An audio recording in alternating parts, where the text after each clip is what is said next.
Welcome to the Champions of Active Women podcast. In each episode, we share stories and experiences of active female role models and individuals who support the active pursuits of girls and women.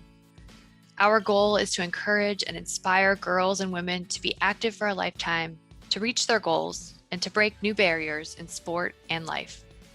This podcast is brought to you by the Active Women's Health Initiative in the Sports Medicine Research Institute at the University of Kentucky. The mission of the Active Women's Health Initiative is to optimize health and promote physical activity and wellness for girls and women across the lifespan. If you enjoy this podcast, you can make a donation to the Active Women's Health Initiative at uky.networkforgood.com. Your contribution helps us empower all girls and women to find their inner athlete and become athletes for life. Our guest today is Jona Joiner. Prior to starting her own equity, inclusion, and wellness advocacy firm, Jona was a successful corporate communications leader, where she led strategic initiatives such as healthcare, wellness and belonging communications, oversight of business resource groups, and equity and inclusion programming for a multi-brand franchise system. Today, Jona spends her time engaging and educating leaders on the intersectionality of equity, inclusion, psychological safety, and employee well-being. After navigating her own healing journey as a young, widowed parent, Jona created Drink First, Then Pour, a self-love activation community for high-achieving women. She coaches young widows, serves as an advisor for the Healthcare Businesswomen's Association, and was recently recognized by Parents Magazine as a wellness champion. Jona is a proud mom who stays active by chasing her tiny human around, weight training, and the Peloton program. Welcome, Jona. Thank you for joining me today. Good to be here. Thanks for having me. So I had the privilege of hearing you speak in May at the Women Leading Kentucky conference, and I was just so intrigued by your life story, your career path, and really how it seemed like wellness and specifically physical wellness and physical activity were integrated into all of that for you. So could you just get us started by telling us a little bit about yourself? Sure. So I am a consultant and a speaker. I operate an agency where we focus on the intersectionality of equity, diversity, equity, and inclusion, and wellness. And it's such a hot topic right now, especially considering, kind of the climate and where we are as a country. But I focus primarily on high-performing women, and I talk to them specifically about not only how to build, psychological safety and how to build culture on their teams, but also the impact and the importance of focusing on employee well-being and wellness, and how all of that really intersects and is so important when you talk about retention and things like that on your teams and in your workforce. So for you, how does your own wellness sort of integrate with that work? Yeah, well, my wellness has been pivotal, because if I didn't start in my own wellness practice, it wouldn't have led me to where I am today as far as helping others. I was working in corporate America and doing well in that space. I, was a wife, a new mom, all these things going on. And my husband, who had been battling cancer for several years, passed away. And that moment really changed everything for me, just as far as how I show up in the world, what was most important to me, and helped me to really refocus and shift my priorities in life. And wellness became the thing for me that was like, this is what I need to do to be well, right? To navigate through the grief that I was experiencing, the trauma, being a new mom, working in corporate America, the burnout, like all the things that I was going through. wellness was not something that I was top of mind, was on my mind at all, really, at that point. I was operating in survival mode, which I think most people, and women especially, can relate to. It's like you sort of get into these seasons of life where it's just like you're just trying to make it, right? Like you're just trying to get through the next day. And that's a great coping mechanism in many respects, right? Like it's a survival strategy, but we're not intended to stay in survival mode forever, right? Like that, the stress that it causes, the havoc that it causes on our minds, our bodies, our spirits, etc. It's just not sustainable. And I came to the point where I realized that it wasn't sustainable for me. It wasn't sustainable for my daughter. So I had to make some significant life changes in order to be my best self and show up as my best self. And part of that was me having a different mindset about mental health, right? About emotional well-being. I'm a spiritual person, and I've been a spiritual person for a long time, but it also encouraged me to focus a lot more on deepening my relationship, my spiritual relationship with God. And there were just all these aspects of my life where I just kind of little by little started to work on without even really realizing honestly what I was doing at the time. Yeah. It wasn't this big strategic plan like, oh, I'm going to focus on wellness, like holistic wellness. That wasn't the intention of how I started this journey. It was, I need to be better. I need to be well for myself and for my daughter. And I didn't feel good. I was sad. I was depressed. It was all these things, right? Yeah. And I was like, okay, something has to change or I'm not going to make it. Yeah. So it was like little by little, I started making these small changes in my life. I got a executive coach at work. I started seeing a therapist, at home. I started to learn how to accept help from other people, which is another one, right? Because again, oftentimes as women, especially, we like to wear everything on our shoulders, right? I got it. Yeah. I can do it all. I'm Superwoman. I can handle it. Which you can, right? Because women are strong. Like we are strong. But just because you can do hard things doesn't mean everything needs to be hard. And, so accepting help was part of that journey for me also. So it got to the point where I realized that there was a purpose, there was a larger purpose that was calling me outside of the job that I was working at the time, outside of the space that I was operating in. It started to feel too small for me. I knew that this sort of journey that I was on, this enlightenment, that there were so many women out there who could probably relate to what I had experienced from a standpoint of the trauma, the grief, the hardships, trying to survive, right? Trying to be a high performing woman, but at the same time, not go crazy. And I knew that other people could relate to that.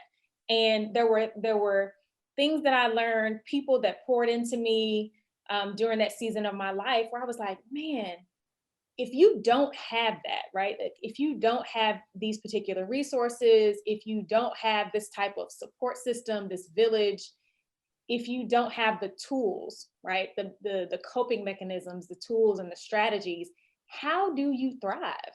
How do you overcome, some of these things that happen in our life that can be really detrimental?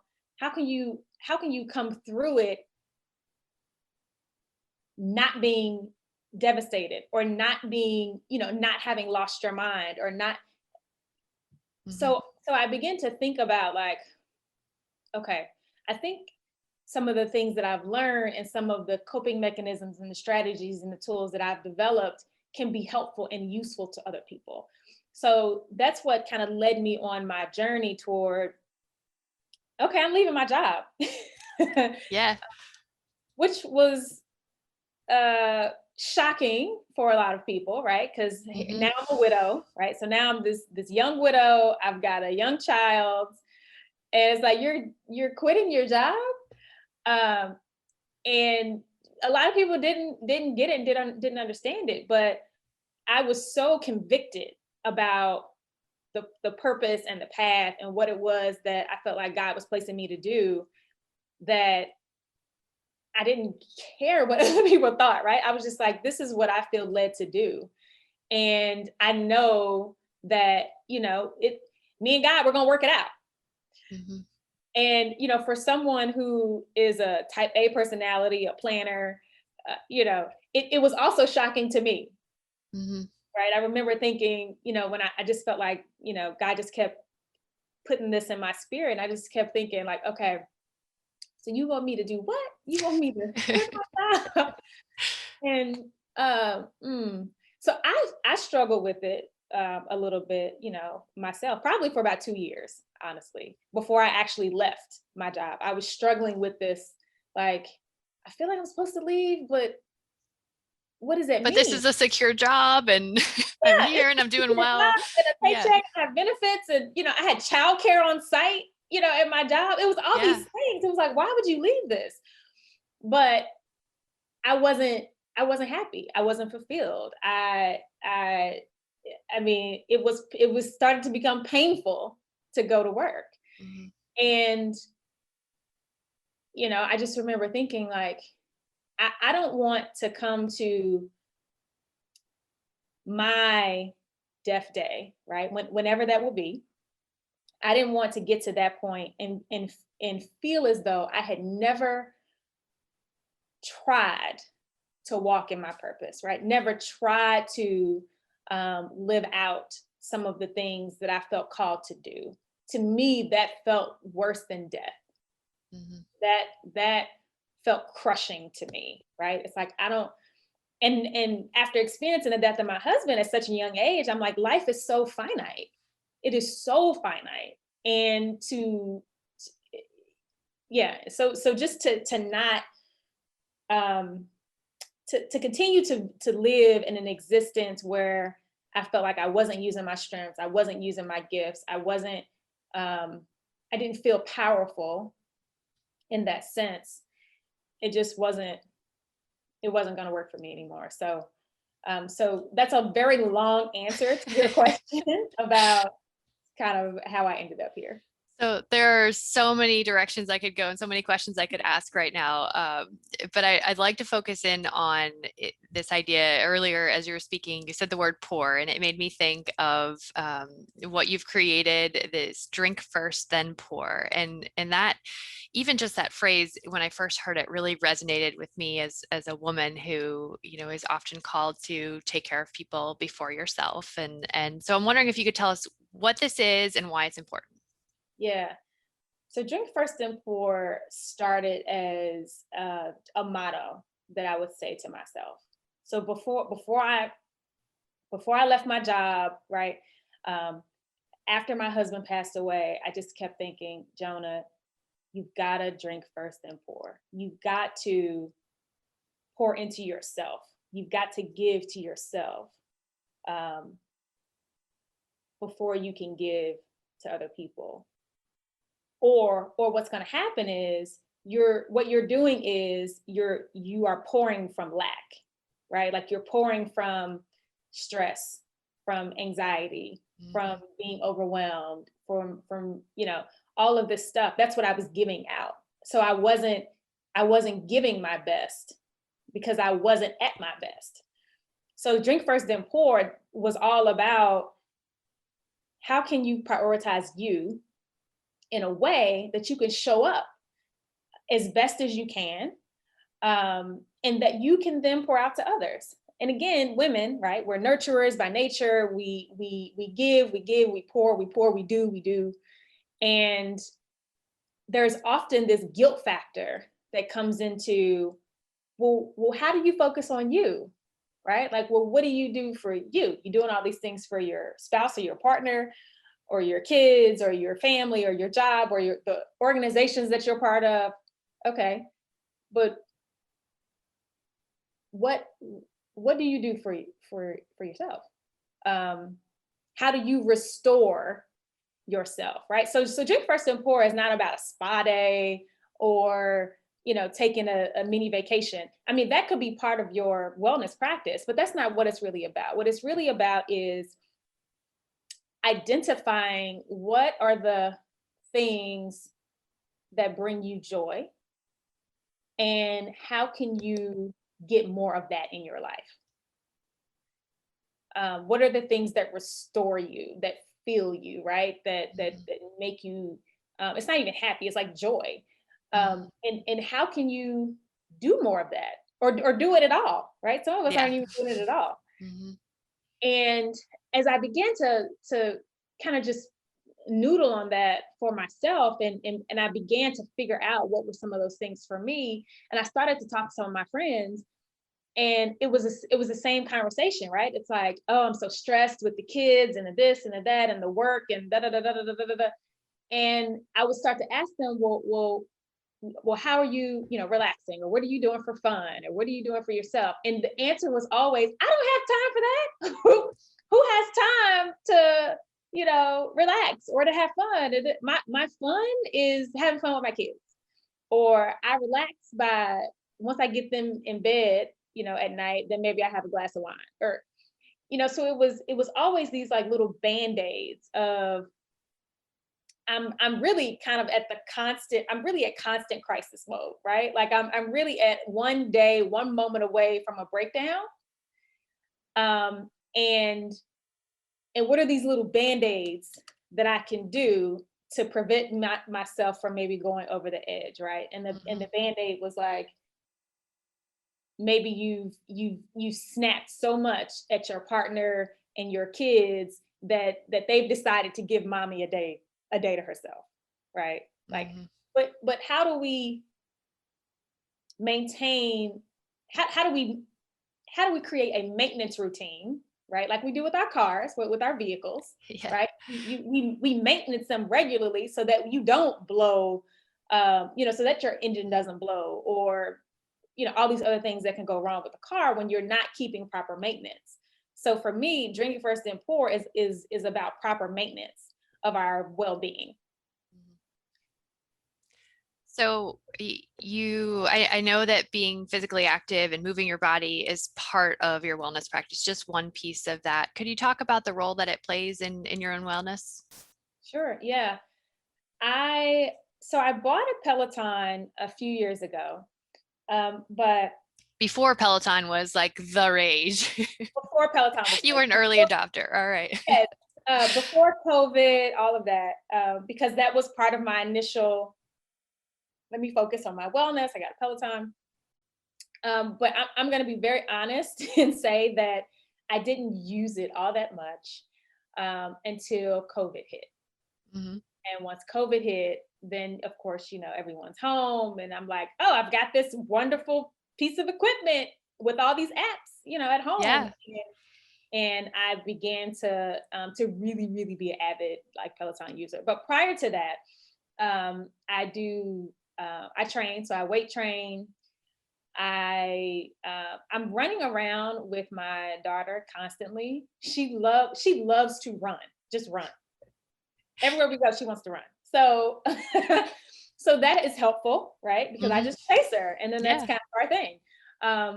And I like to jump rope. I don't like to run. So let me say that, okay? I do not like to run. I'm not a runner. I tried to run track in high school. It went badly. I'm not a runner. I don't enjoy it, but I do it because I know it's effective and I know it works. So between the weight training, just running after my kid, and the Peloton, those are my main, I guess, ways to stay active. But I also, I live in an area where I can like walk my daughter to school. So I do that as often as I can. I try to take steps as often as I can. I have I have an Apple Watch, so I'm always kind of like looking to see, okay, how much activity have I had today? Do I need to, have I had my 30 minutes of exercise yet today? Or, I'm just constantly trying to be aware of how much I'm moving, Mhm. um, so that I can just, again, just stay active.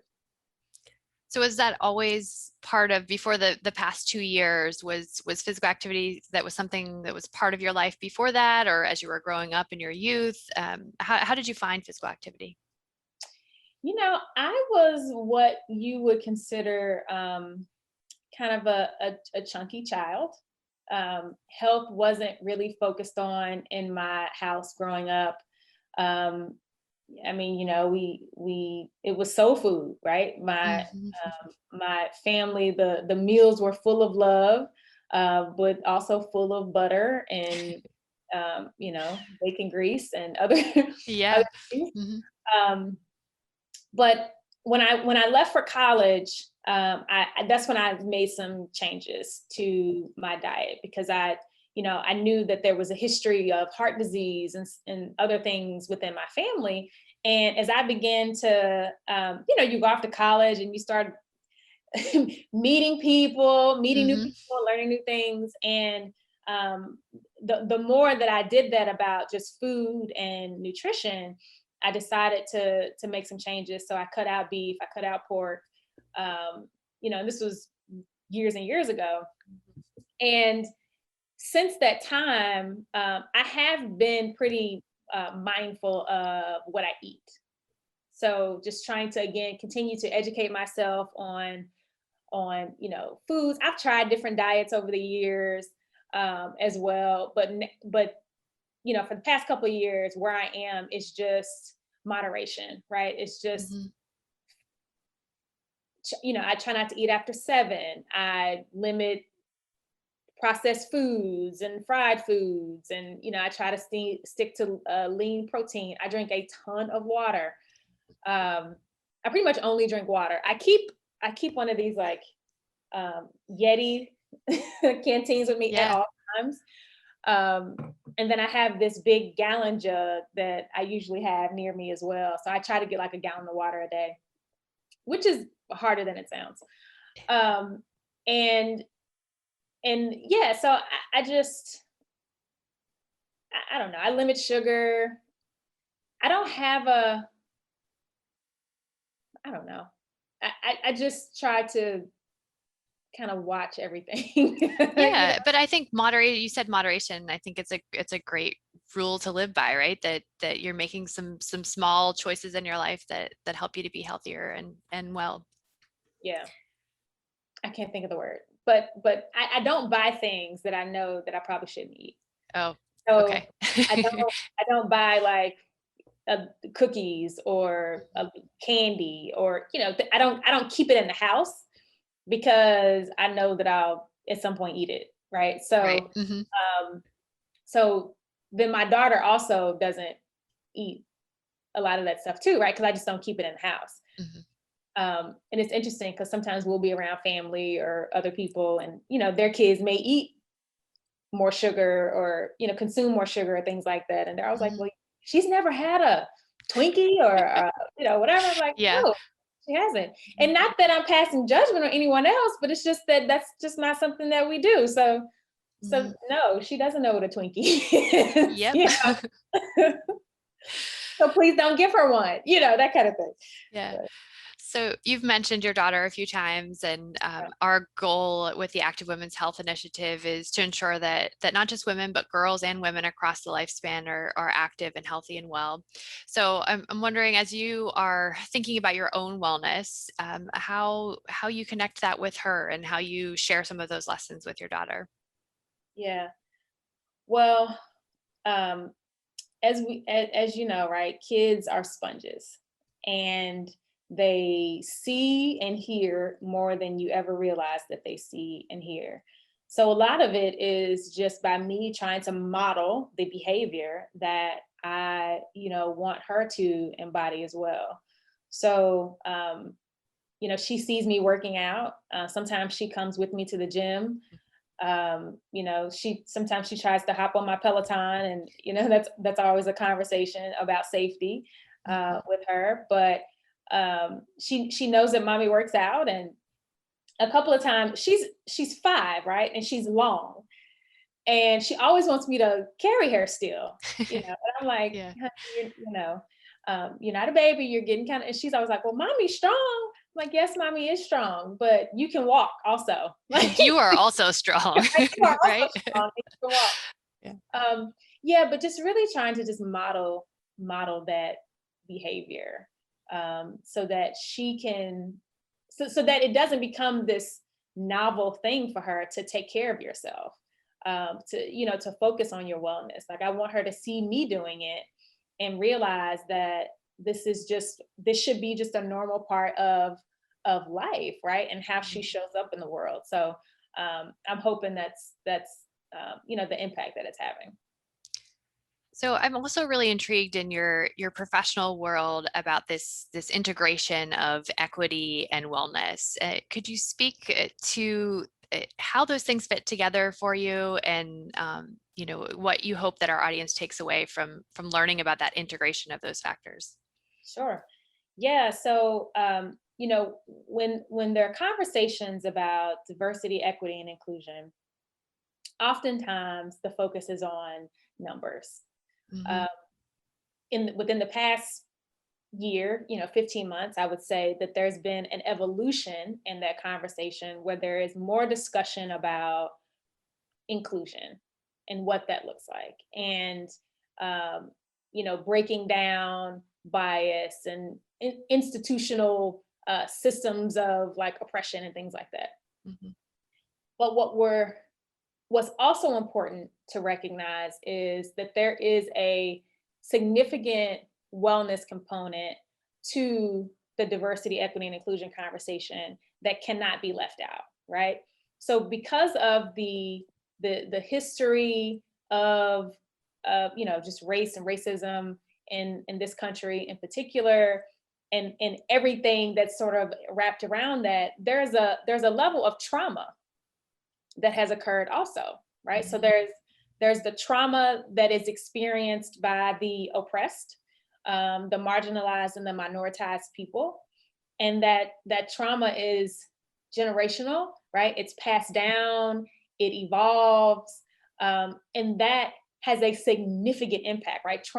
Prolonged trauma has a significant impact, and that's also a very important conversation that we should be having when we're talking about like inclusion and equity, because we cannot not think about the mental and emotional impact that um, you know bias and oppression and discrimination and all those things have on people.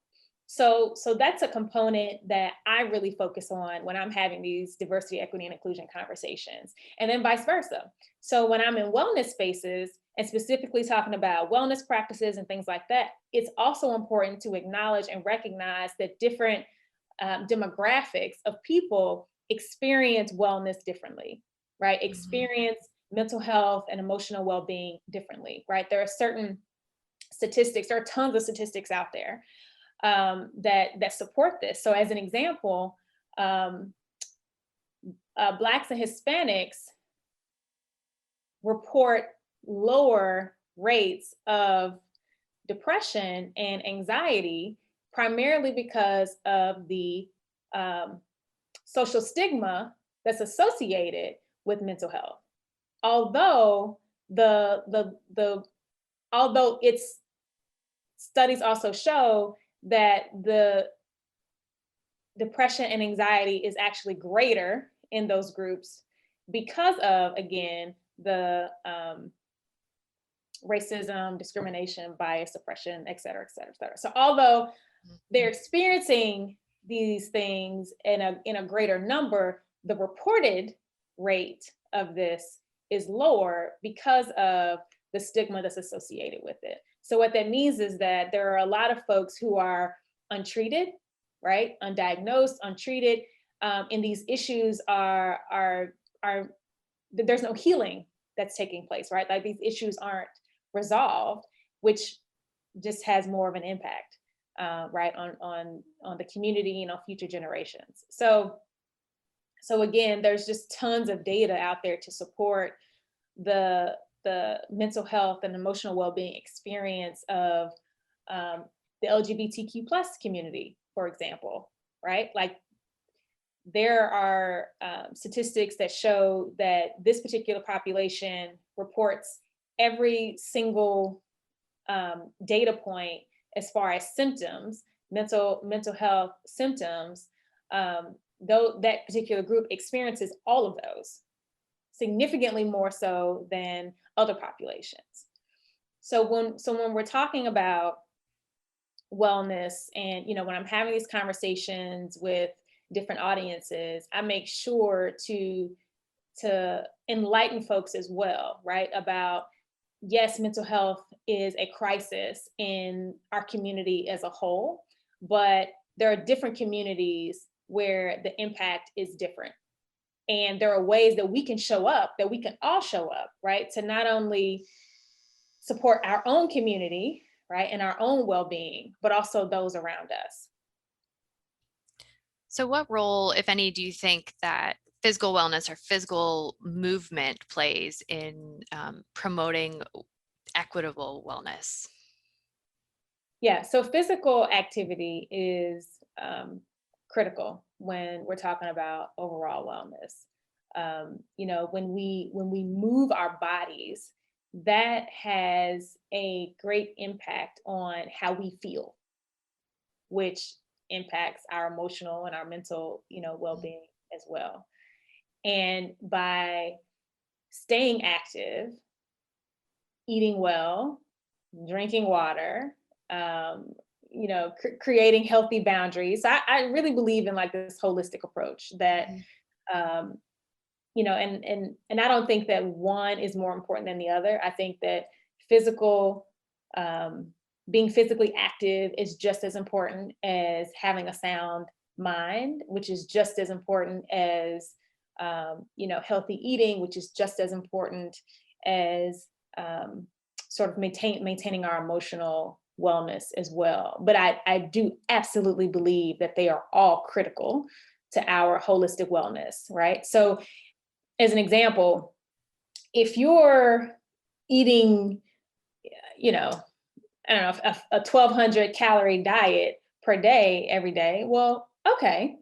But if you're also not lifting, right, and building muscle, or if you're also not maintaining sort of healthy boundaries in your life, then it doesn't matter that you're only eating 1,200 calories a day. You may be emaciated, you may be really thin, but you're not going to be healthy. Mm-hmm. So if we're staying physically active, moving our body, it's so important to at least get 30 minutes of a continuous movement a day. Because that just supports a healthy mind, a healthy spirit, and so forth. A lot of us are in this sort of virtual world right now, remote working, et cetera. And I always tell people that they should get up periodically throughout the day, right? Like we shouldn't just be sitting at our desks for 8 or 10 hours a day, right? After each call, take 5 minutes and, take a walk outside, get up, move around. Just being outside is really restorative, right? Allowing the sun to just, kind of rest on you, grounding yourself, going outside, just kind of planting your feet in the ground, in the grass. That's a grounding exercise that I do often, and I tell other people about as well, right? So just connecting, I think, with your body in different ways is really important. So we've covered a lot of ground here today. What else, if anything, would you like to share with our audience? I would just say that going back to the drink first, then pour conversation, don't feel guilty about taking time for you. You deserve it. You need it. It is important. And when you're able to pour into yourself, when you're able to restore yourself, you can then show up differently, right? Like when you're at your best, you can give your best. You can give your best to your kids or to your, partner or spouse, or to your job or business, or, your organizations. But when we are constantly running on fumes, when we're constantly in survival mode, constantly sort of operating out of lack, that has a way more detrimental impact than we often realize to not only ourselves, but to those around us as well. So, over hustling and burnout is not a badge of honor. Yeah. So if someone listening today wants to connect with you, how can they do that? Yeah. So my website is jonajoiner.com. Really, I'm Jona Joiner everywhere. So I'm most active probably on Instagram. So, you can definitely find me there. Great. Well, thank you so much for your time and your wisdom today about wellness. I could listen to you talk about wellness forever, but I appreciate your time. Thank you. Thank you for listening to the Champions of Active Women podcast. This podcast is brought to you by the Active Women's Health Initiative and the Sports Medicine Research Institute within the College of Health Sciences at the University of Kentucky. This episode was produced by the Faculty Media Depot. If you enjoyed this episode, please subscribe, share with your social networks, or simply tell a friend about us. If you want to help us sustain the Champions of Active Women podcast, donate to the Active Women's Health Initiative at uky.networkforgood.com. For up-to-date information about our initiative, follow us on social media at UKAWHI. Thank you for joining us as we empower all girls and women to become athletes for life.